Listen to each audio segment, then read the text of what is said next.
En manchette aujourd'hui, dévoilement du nouveau logo de la ville de Berthierville.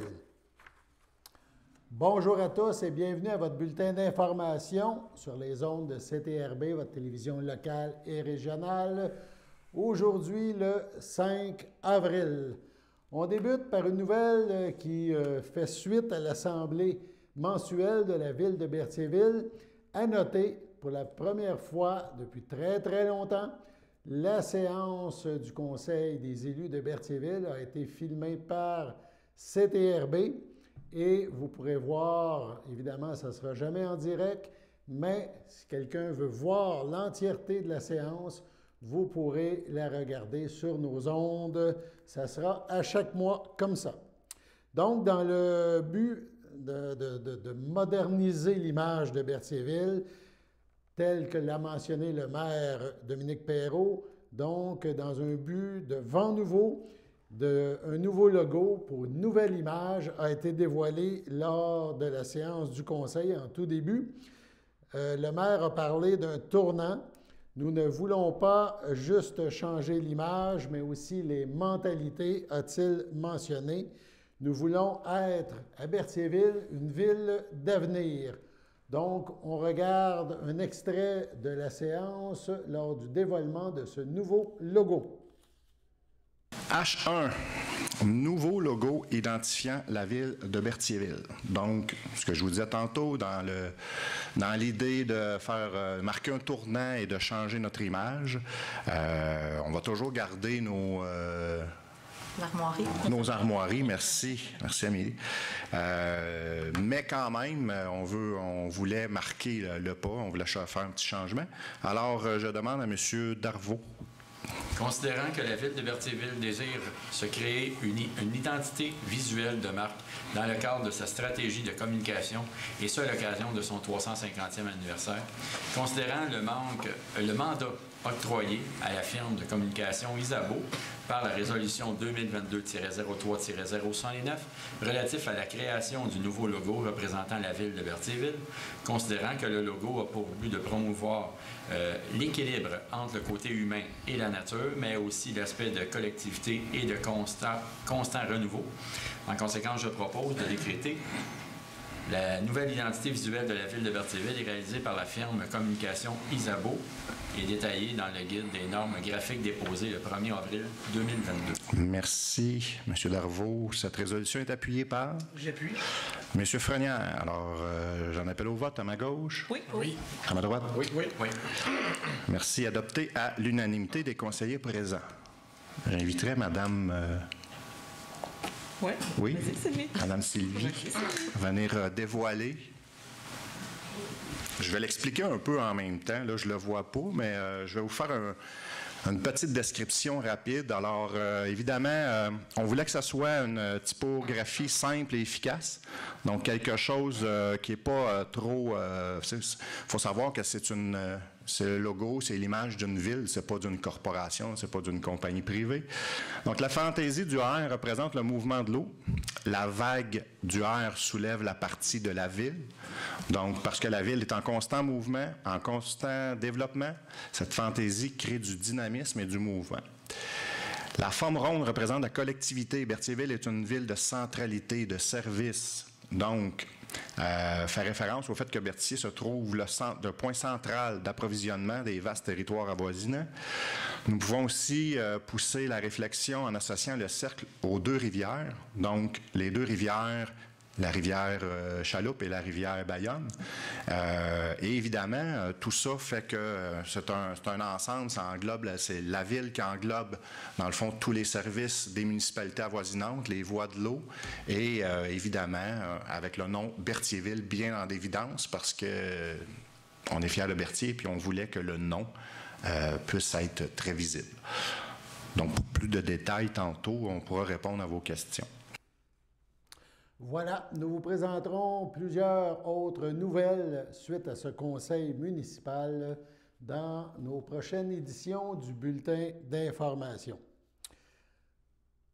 On y va maintenant. Oui, on va aussi vous parler, il y aura ces nouvelles donc de Berthierville, mais aussi de Saint-Cuthbert.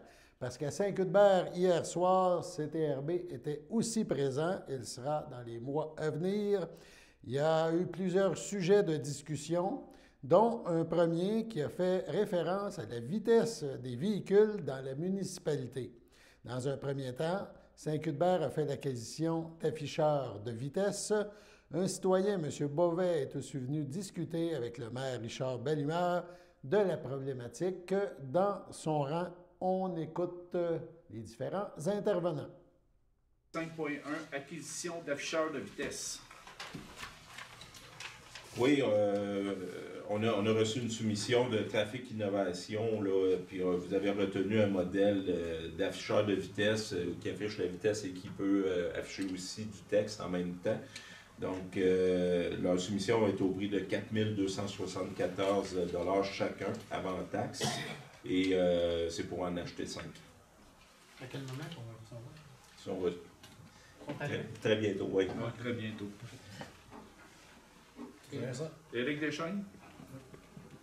Appuyé par Vincent Bergeron. Tout le monde est d'accord? Oui. Merci. Premièrement, c'est une demande que j'aimerais faire au Conseil pour réduire la vitesse dans notre section de Durand-Saint-André à cause, entre autres, de l'achalandage de notre commerce et du fait que notre terrain est sur les deux côtés de la rue et la vitesse excessive qu'on constate souvent. Avec la vitesse à 80 km, des fois le monde passe à 100. On a 2 jeunes enfants. Nos voisins en ont 5, quelques maisons plus loin. Il y a beaucoup d'enfants sur un petit bout de terrain avec plusieurs courbes. Disons, à partir, dans le fond, de la station d'épuration, une grosse courbe. Après ça, c'est des courbes jusqu'au stop et au petit pont. Donc, je trouve que ça serait logique de baisser la vitesse. Moi, je trouve que 50, ça serait convenable dans ce petit coin-là, étant donné les circonstances. Puis le reste, durant Saint-André, je pense que 80, c'est un peu vite aussi. Il y a plusieurs endroits qui peuvent être problématiques aussi. Donc, je ne sais pas si vous avez une ouverture. En tout cas, nous, on serait prêts à contribuer. Je sais qu'il y a le stop, entre autres, de M. Cournoyer, là, qui, dans un sens, on fait un stop, dans l'autre sens, il n'y a aucun arrêt. Fait que si on fait un arrêt avant que l'autre auto arrive, et la personne qui est habituée, ça va, mais ceux qui ne le savent pas, s'ils repartent, l'autre auto a continué. En tout cas, il y a une problématique là, entre autres. Là. Des grosses courbes aussi, là, que l'hiver, on ne voit pas avec le vent et la neige. Je pense qu'il y a quelques triangles rouges, là, et ce ne serait pas trop tard. Là. Ça peut éviter un accident, ça serait une bonne chose. Donc, c'est ça, mais en premier lieu, j'aimerais proposer là, de baisser la vitesse à court terme. Là, je sais qu'il y avait une politique à moyen terme, à long terme, de vérifier un petit peu là, les vitesses en général. C'est une problématique qui rejoint beaucoup de monde dans plusieurs endroits à Saint-Cuthbert. Mais c'est ça, avant qu'arrive un accident, là, on apprécierait finalement que ça soit adapté assez rapidement. Première des choses. Je ne sais pas s'il faut que je dépose une demande officielle ou une motion. Là. Je ne suis pas familier avec les termes, là. Mais je vous fais confiance peut-être à ce niveau-là. Qu'importe le terme, on va dans les comptes. Pour ce qui est de votre point, on va l'appeler vitesse. Oui. Disons qu'on l'a déjà mentionné, le Conseil est sensible à ça. C'est en haut de la liste pour nous, faire des interventions là-dessus. D'ailleurs, nous autres, on a rencontré la SQ la semaine passée. On a fait un exposé de la problématique. De nos attentes. On a déjà fait un bout de chemin. Nous autres, on va faire l'acquisition de 5 afficheurs de vitesse qu'on va distribuer dans certains endroits. Les afficheurs, ils sont fixes, mais on va pouvoir les changer d'endroit au besoin aussi. On a des problèmes de vitesse. Il est au fait. C'est avec notre parrain de la SQ. À la SQ, on va élaborer un plan d'action. Ils ont de ce service-là. Ils vont venir nous rencontrer. Ils sont actuellement sur le dossier pour élaborer un plan d'action pour les différents secteurs, la vitesse, les stops, en tout cas toute la sécurité routière au complet. Ce qui comprend aussi la sécurité routière pour agricole, parce qu'on a beaucoup de grosses machineries agricoles, on a du monde qui sont impatients sur les routes, mais vu qu'on est une municipalité agricole, on va le signifier aux personnes qui utilisent les routes. Fait que, on est là-dessus. On va, le conseil est ouvert, on va acheter des pancartes, on veut sensibiliser le monde, on va prendre des actions, puis on va vous tenir au courant de nos actions vers quoi on aspire pour essayer de régler les problèmes de vitesse. On sait qu'il y a des poules, il y a des chats qui se font tuer sur les routes, puis on ne veut pas attendre qu'il y ait un enfant qui se fasse frapper à Saint-Cuthbert. On veut faire de quoi? On va, en tout cas, nous autres, il y a hors de question qu'on attende ça. Je peux rajouter quelque chose? Oui. Les panneaux de vitesse qu'on a achetés aussi, ils font des statistiques de combien que les gens passent. À partir de là, ben, ça va être plus facile de présenter ça à la Sûreté du Québec. Regardez, là, on a la problématique dans ce point de pays-là. Ben, arrangez-vous donc pour y aller. Parce que baisser les vitesses, mon opinion personnelle, baisser les vitesses, c'est pas toujours la meilleure solution. Parce que dans le fond, les gens, c'est entre les deux oreilles. Si tu baisses les vitesses, ils ont l'habitude de rouler vite dans ce coin-là, ben, il faut qu'ils se fassent arrêter pour se faire. Je suis pas sûr qu'à 50 ou à 80, la différence. C'est au moment de l'arrêt où ils pognent une amende que là, je pense que là, ils comprennent le bon sens. Parce qu'on est dans le village, on est déjà à 50, puis la problématique, elle l'est aussi. Tu comprends ce que je veux dire? C'est à la Sûreté du Québec à être présent. Puis si on a les statistiques pour démontrer que là, c'est exagéré, ben, je pense que là, on va avoir des moyens pour aller pour faire les demandes. Est-ce que? Le risque est proportionnel à la vitesse aussi. Oui. Oui, ça devrait être good. On est dans le village on est dans le village de 50, puis il y a des gens qui roulent 80-90. C'est pas toujours c'est une des solutions. Je veux dire, à l'époque, quand j'étais au conseil, on l'a fait, ce changement de vitesse-là, mais ça n'a pas toujours donné les résultats escomptés. Je pense que ça va aider de mettre des panneaux, ça va nous donner des statistiques. Là, on va les présenter à la Sûreté du Québec. Après ça, ben là, ils vont pouvoir... On va y aller par étapes. Là. On ne veut pas manquer notre coup, on veut faire ça comme il faut. C'est ça. Là, on a fait l'acquisition, on va faire l'acquisition de panneaux. Après ça, tout est sur la table. Des dos d'âne, des encaveurs, des trottoirs de peinture, tout est sur la table. On va tout élaborer ça avec les personnes qui s'occupent de ça. Ils ont une certaine ils ont l'expertise, mais nous autres, on a des attentes aussi, au-delà des expertises des personnes. Puis c'est sûr que ce n'est pas tous les secteurs, mais la problématique de vitesse, le parrain nous a demandé, c'est dans quel secteur? Bien, c'est dans tous les secteurs. Fait qu'on a une problématique de vitesse partout à Saint-Cuthbert. Fait que on va sensibiliser. C'est sûr que là, on attend de la police qu'elle soit plus présente, mais on a la problématique que des polices, il n'y en a pas beaucoup. Puis quand ils font de la patrouille, ben c'est tout le temps quand ils ont le temps. Fait que c'est tout ça qu'on va mettre sur la table. Puis on va vous tenir au courant des démarches aussi. Mais on est sensible à la problématique. Mais la réponse que je vais donner tantôt, ça ne veut pas dire qu'on la baissera pas. Non, c'est ça. On va l'étudier. Vous aurez donc droit à d'autres nouvelles de Saint-Cuthbert cette semaine lors de nos bulletins d'information. Même chose pour Berthierville. De plus, CTRB ce soir sera au conseil municipal à Saint-Ignace-de-Loyola et à celui de Lanoret. Donc, une grosse semaine municipale. Allons à la pause. Le samedi matin, dès 9h30, nos téléspectateurs sont invités au Super Bingo télévisé diffusé de nos studios de Berthierville. Depuis maintenant une vingtaine d'années, plusieurs adeptes de la télévision régionale se sont partagés un montant de 600 $ disponible chaque semaine lors de cette joute de bingo télévisé. Un animateur et 3 bénévoles se succèdent à la caméra dans le but de vous faire passer une petite heure agréable et payante le samedi matin. On peut se procurer les cartes de jeu chez les dépositaires autorisés participants, c'est-à-dire à Berthierville, le dépanneur Formule 1 rue Gilles Villeneuve, le marché IGA Extra sur la rue Gabrielle Brissette, le marché Métro rue Notre-Dame, la pharmacie Proxime rue Frontenac, le garage Pétroté sur la rue Gilles Villeneuve et à Saint-Ignace-de-Loyola, le marché Aldo rang Saint-Michel, le dépanneur Le Magasin Esso sur le chemin de la Traverse. C'est un rendez-vous tous les samedis matins à 9h30 sur les ondes de CTRB, votre télévision régionale et communautaire.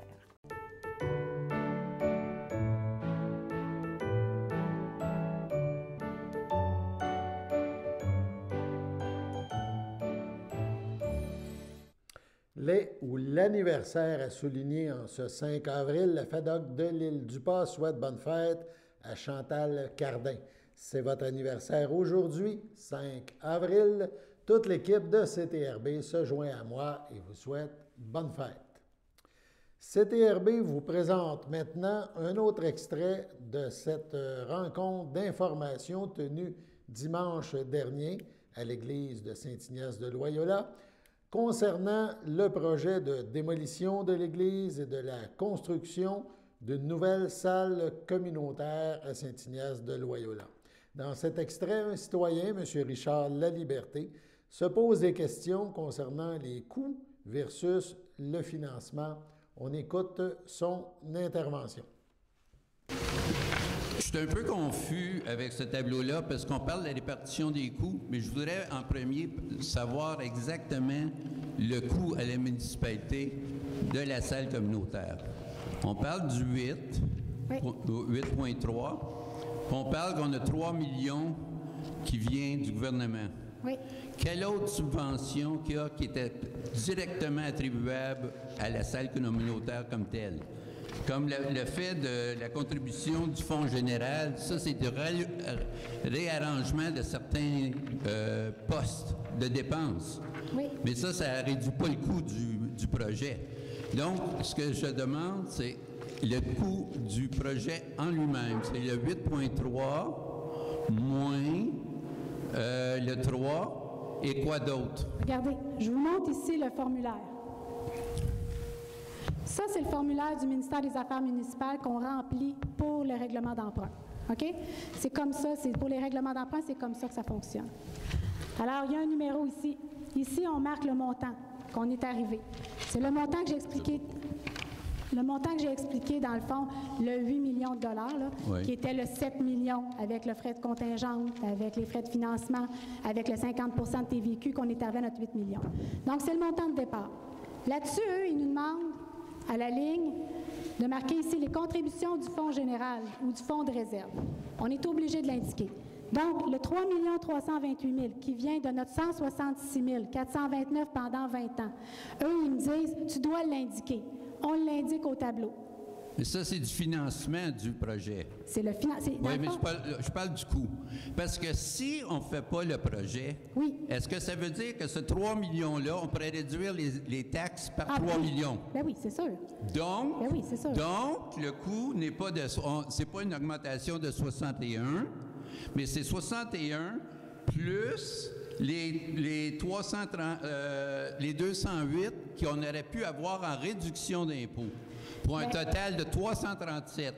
Donc, le coût uniquement du projet en lui-même, si mes calculs sont bons, sur la base de ce que j'ai ici, c'est 338 $ d'augmentation d'impôts, de taxes, pour associer directement au projet. Ce qu'il faut penser, indirectement, le 166 000, ce que vous dites, c'est que le 166 000 pourrait être affecté à d'autres choses ou pour diminuer les taxes. Hein? C'est ça. C'est ça, je comprends bien. Vous avez raison. Sauf que ce qu'il faut penser, indirectement, là, dans un avenir rapproché, là, c'est clair qu'il va falloir faire quelque chose avec l'Église. Donc, c'est clair qu'il va y avoir du budget qu'il va falloir qu'il soit pris là-dedans, soit pour... parce qu'il y a un 800 000 $ pour la démolition et décontamination. Ce 800 000 $-là, il y a un règlement d'emprunt qui va arriver, on n'a pas le choix. Où est-ce qu'on va le prendre? Dans ce volet-là. Ça, c'est clair. Est-ce que le Conseil va décider de prendre ces sous-là et de diminuer les taxes? Ça sera leur choix. Oui, mais présentement... Non, mais je parle juste... C'est pour ça que je veux revenir au tableau 13. Je pense que c'est un peu... le tableau 13 peut être un peu plus clair que si on parlerait des coûts comme tels, d'une part, puis dans un autre tableau du financement. Mais là, on mélange un peu les deux. Puis ça, je trouve pas ça... J'aimerais un peu plus de clarité là-dessus. Prochaine question. Le 3 328 000 que vous parlez, si je regarde à votre autre tableau, à la page 37, on n'a pas la même chose. C'est un montant qui est accumulé au cours des prochains 7, 8, 9 ans, si je ne me trompe pas. Effectivement. Bien, c'est le 166 000 pendant 20 ans. Mais le 166 000 dans 6 ans, on doit l'emprunter aujourd'hui. Parce qu'il va être disponible seulement dans 6 ans. Parce que le 8 millions est payable immédiatement. Le 166 000, là, on va l'avoir en 2023, là. Oui, mais, mais vous faites le point au tableau 13, ligne 2.7, qu'il y a 3,3 millions qui s'appliquent contre le 8,2 millions immédiatement dans l'année 1. Mais c'est un peu comme... Mais ce montant-là va être disponible au cours des prochaines 6, 7, 8 ans. Le total. Le total. Mais donc, pour le moment, il faut que vous mettiez dans les coûts d'emprunt, dans l'année 1, les montants qu'on doit emprunter pour l'année 2026, qui vont être devancés, puis qu'on va pouvoir remettre en 2026, parce que ce montant-là apparaît seulement en 2026. Donc, ce que je dis, ce que je crois, c'est que vos frais d'intérêt pour l'emprunt ne tient pas compte des montants qu'on doit emprunter aujourd'hui pour qui vont nous apparaître dans 1 an, 2 ans, 3 ans, 4 ans. Mais c'est le même principe que le 3 millions que le gouvernement va me donner. Il ne me donnera pas 3 millions demain matin. Ils vont me l'étaler sur 20 ans. C'est le même principe que le gouvernement fait. Donc, le 3 millions, il est également étalé sur 20 ans. Donc, le montant d'emprunt que vous avez pour cette année, c'est combien? Le règlement, là, on n'a pas de règlement d'emprunt. Non, mais que vous allez faire, va-t-il être pour le 8 millions au complet? Bien, présentement, l'histoire, c'est que on part le règlement de 8 millions, mais par la suite, il y a un réajustement avec le ministère des Affaires municipales. Mais les affaires municipales, évidemment, il faut le payer, là, le 8 millions. Mais, mais autant le 3 millions, il va être étalé dans le temps, en versement, en 20 ans. Et notre 3 millions, notre part à nous aussi, va être étalé dans le temps, le même principe. Donc, c'est capital et intérêt. Oui, mais le 85 000 que vous avez, oui. Est-ce qu'il tient compte que si je comprends bien, oui. En jour 1, on doit emprunter 8 millions. Là, le lendemain matin, on va peut-être recevoir 1 million du gouvernement provincial, ou on va recevoir, puis là, au cours des prochaines années, on va faire on va avoir des épargnes de 160 000 $ par année. Donc, on va pouvoir prendre cet argent-là pour mettre contre le capital. Mais ce que je dis, c'est que le 8 millions, lui, il est payable la journée 1. Le contracteur, il n'attendra pas, lui. Effectivement, c'est un règlement d'emprunt temporaire. Je vous demande, est-ce que ça a été pris en considération? Mais ça fait partie du calcul, comme le calcul du formulaire du gouvernement qu'ils nous ont donné. Oui, mais en tout cas... Les gens de Saint-Ignace qui n'ont pu assister à la rencontre, on rappelle qu'il y avait au-delà d'une centaine de personnes, peuvent s'informer donc en regardant CTRB, parce qu'à compter d'aujourd'hui, nous diffusons en intégralité cette rencontre d'information sur nos ondes, également sur notre chaîne YouTube, donc c'est à suivre. Allons à la pause.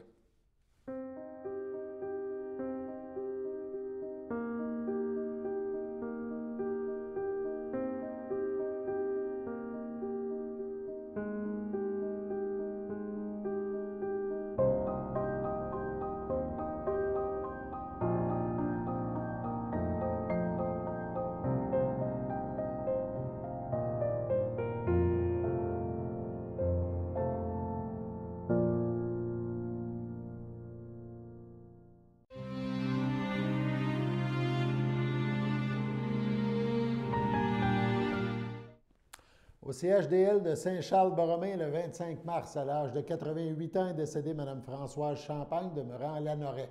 Lui a précédé son fils Alain, sa conjointe Sylvie Bergeron. Elle laisse dans le deuil aussi ses enfants Monique Desrosiers, Alain Guévremont, Mario Desrosiers, Martine Savard, Serge Desrosiers, Marie-André Provençal, Jean Desrosiers, Anne Piché, leur père, feu Bernard Desrosiers, ses petits-enfants et arrière-petits-enfants, ainsi que plusieurs neveux, nièces, autres parents et amis. La famille vous accueillera samedi le 9 avril dès 13h en l'église de Lanoret. Suivront les funérailles à 14h. Madame Champagne sera inhumée au cimetière de Lanoret à une date ultérieure. Au centre hospitalier Pierre-Le Gardeur, le 19 mars, à l'âge de 80 ans, est décédé M. Bernard Hainaut, époux de Françoise Goyette, demeurant Lavellerie, natif de Berthierville. Il laisse dans le deuil, outre son épouse, ses filles, Suzanne Hainaut, Sylvain Deschamps, Patricia Hainaut, Claude Lambert, son petit-fils Jesse Cloutier, fils de feu Éric Cloutier, sa sœur, son frère, ses belles-sœurs et beaux-frères, Janine Hainaut, feu Gérard Baudet, Jules Vallière, feu Gertrude Hainaut. Roland Hainaut, feu Agathe Savignac. Denise Arnois, feu Jean-Guy Hainaut. Feu Michel Hainaut, feu Jocelyne Guillemette. Jean Goyette, feu André Pagé, sa conjointe Claudette Brissette. Feu Guy Goyette, Claire Laprade, feu Roger Goyette. Annette Trudel, feu Normand Goyette. Denise Filot, feu Fernand Goyette. Lucille Goyette, ainsi que neveux, nièces, autres parents et amis. La famille tient à remercier le personnel de l'hôpital Pierre Legardeur pour son soutien et les bons soins prodigués à M. Hainaut. La famille vous accueillera le dimanche 10 avril de 13h au complexe funéraire Thériault à Berthierville. Suivra une liturgie à la chapelle du complexe à 15h. M. Hainaut sera inhumé au cimetière de Berthierville à une date ultérieure. Au CHLD Saint-Charles-Borromée, le 30 mars à 65 ans, est décédé M. Jean-Guy Bergeron, époux de Daniel Bergeron, demeurant à Saint-Ignace de Loyola. Il laisse dans le deuil, outre son épouse, son fils David Bergeron, Mélina Beaujeau, ses frères, ses sœurs, ses belles-frères et beaux-frères, Armand Bergeron, Diane Latour, Marjolaine Bergeron, Guy Denis, Yves Bergeron, Jasmine Cournoyer, Diane Bergeron, François Cardin, Rosa Raymond Feu, Rode Bergeron, Laurent Hérard Feu, Sylvie Bergeron, Mario et Sylvain Bergeron, ses deux petites filles, Olivia et Adélie, ainsi que plusieurs neveux, nièces, autres parents et amis. La famille vous accueillera le 15 avril dès midi au complexe funéraire Thériault. Suivra une liturgie à la chapelle du complexe à 14h. M. Bergeron sera inhumé au cimetière de Saint-Ignace à une date ultérieure. Sur ce, passons à la météo.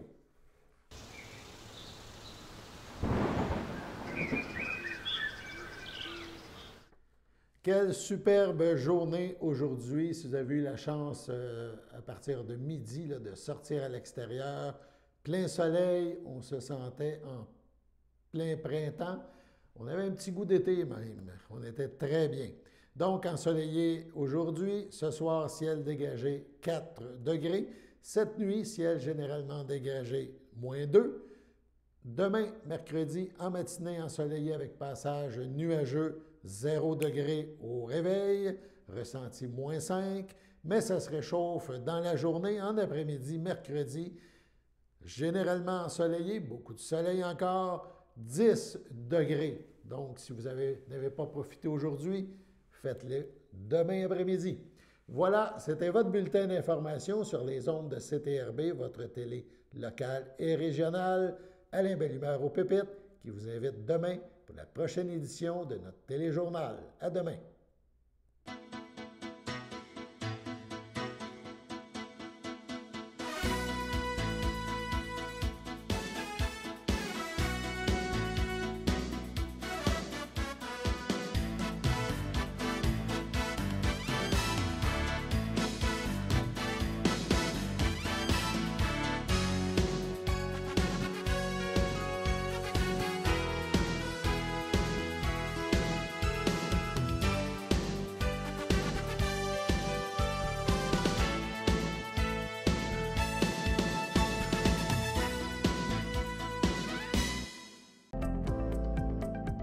Les télévisions communautaires autonomes du Québec, ce sont les télévisions les plus importantes parce qu'elles sont proches de la communauté.